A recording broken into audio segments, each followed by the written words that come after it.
भाग्य का लिखा कभी नहीं मिटता। अक्सर हमने बड़े बुजुर्गों को कहते हुए सुना होगा कि भाग्य में था इसलिए हो गया। भाग्य का कोई मिटा नहीं सकता, होने को कोई टाल नहीं सकता। यह तो होना ही था बेटा, यह तो तेरे भाग्य में ही लिखा हुआ है, वगैरह वगैरह। दोस्तों, आज की कहानी बहुत ही ज्यादा खास है और इस चैनल पर सबसे अच्छी कहानियों में से एक है।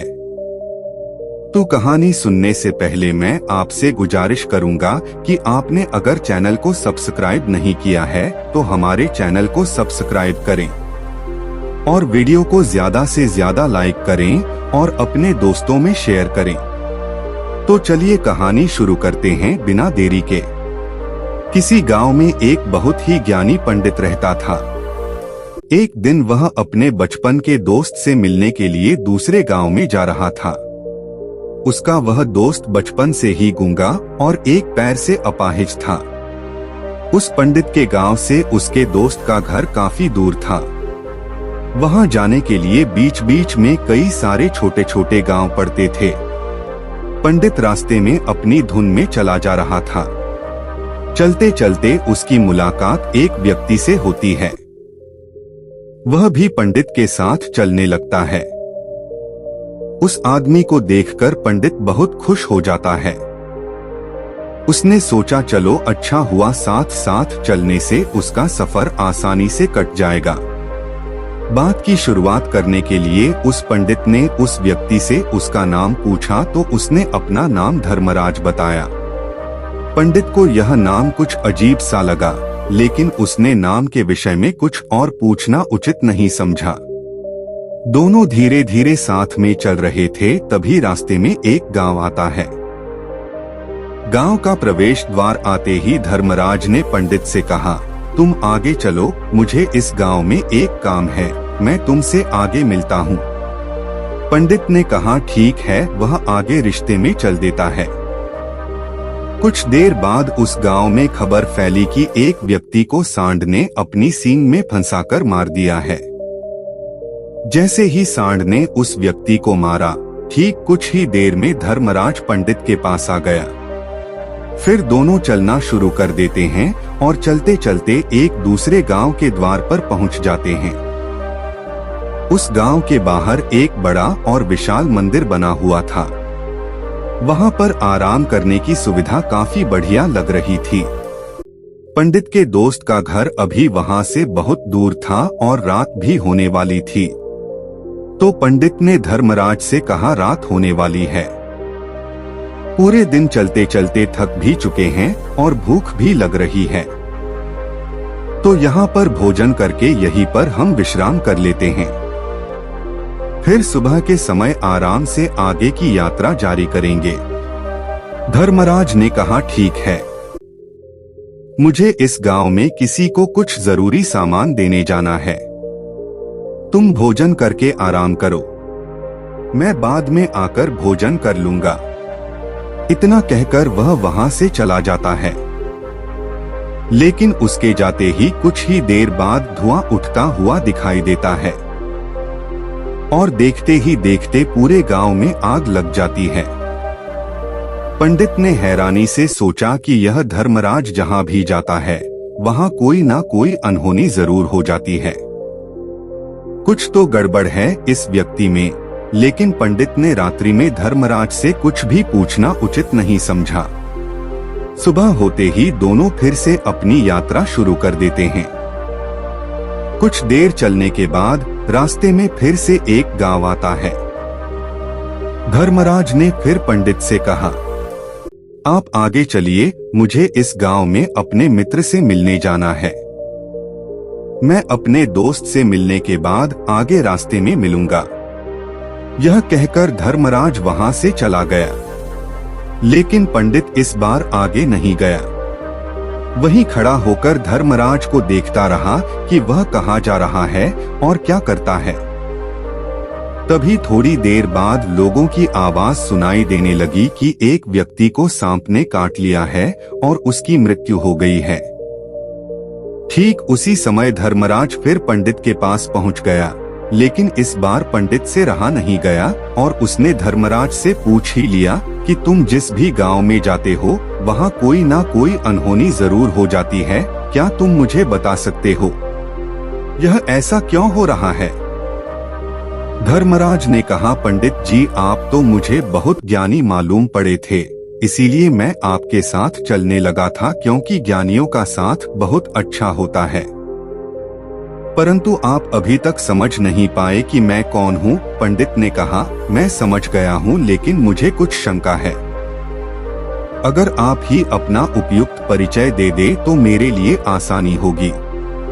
तब धर्मराज ने जवाब दिया कि मैं यमदूत हूँ और यमराज की आज्ञा से उन लोगों के प्राण हरण करता हूँ जिनकी उम्र पूरी हो चुकी है। हालांकि पंडित को पहले से ही इस बात की आशंका थी, फिर भी धर्मराज के मुंह से ये बातें सुनकर वह घबरा गया। लेकिन वह हिम्मत करके पूछता है कि अगर तुम सच में यमदूत हो तो मुझे बताओ अगली मृत्यु किसकी है? धर्मराज ने जवाब दिया, अगली मृत्यु तुम्हारे उसी मित्र की है जिससे तुम मिलने जा रहे हो और उसकी मृत्यु का कारण भी तुम ही बनोगे।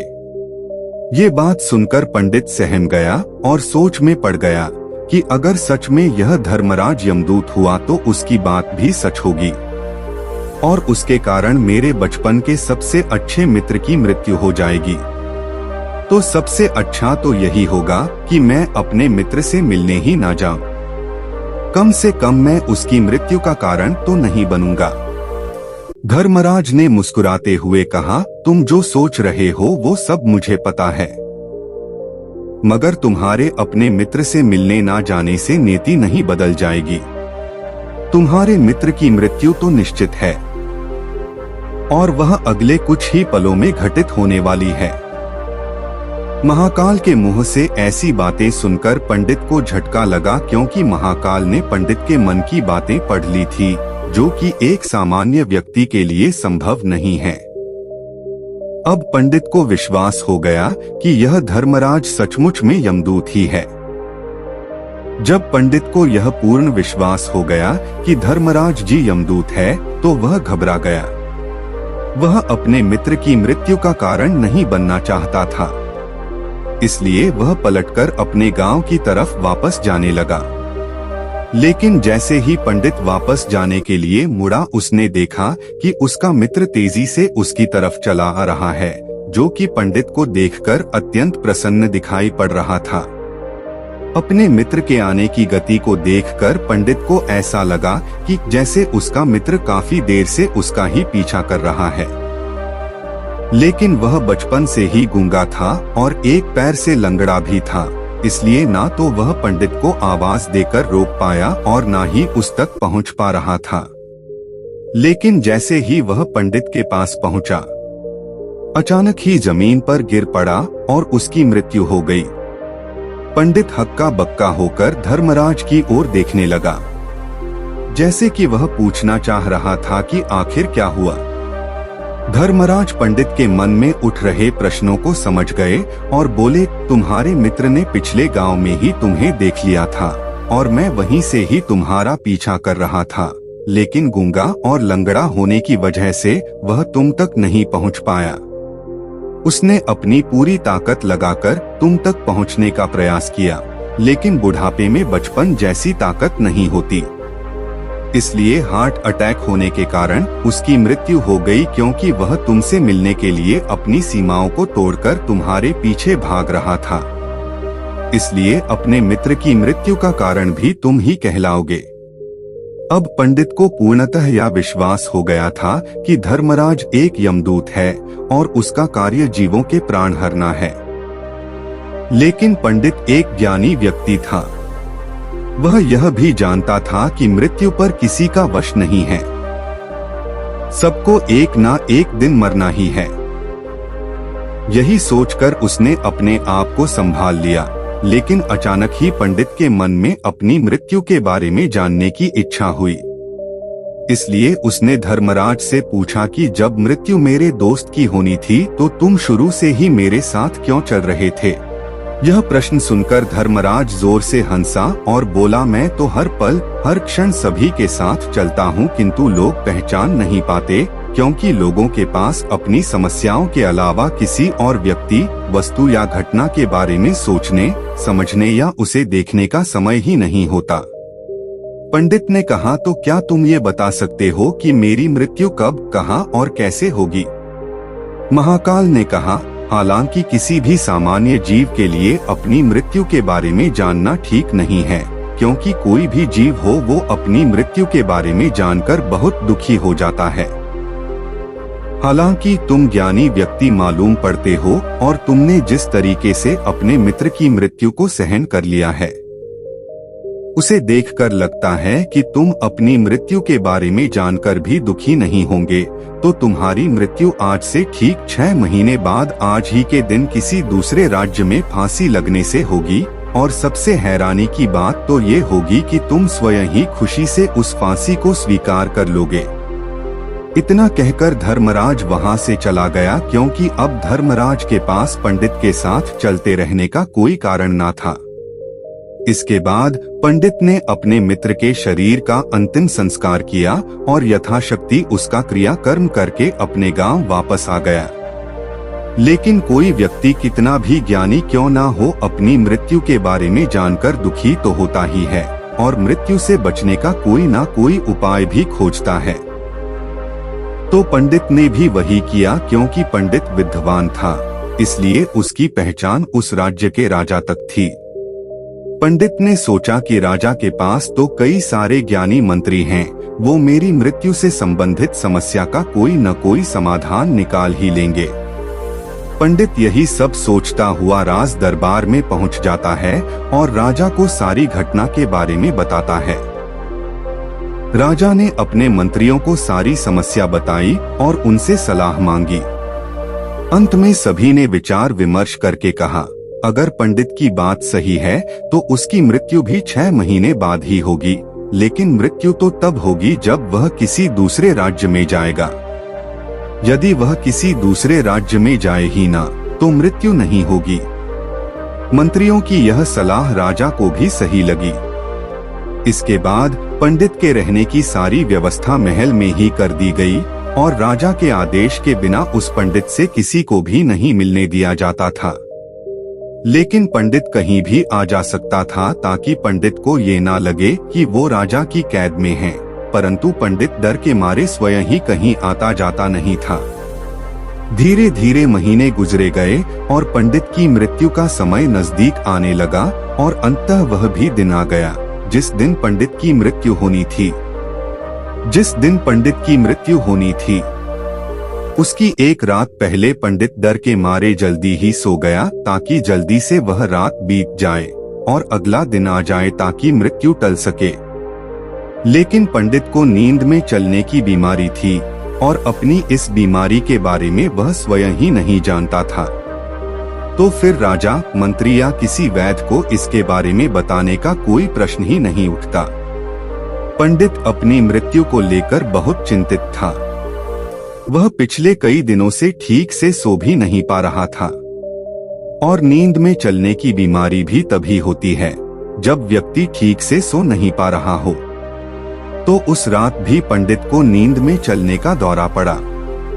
वह उठा और महल से निकलकर अस्तबल में गया, क्योंकि पंडित राजा का खास मेहमान था।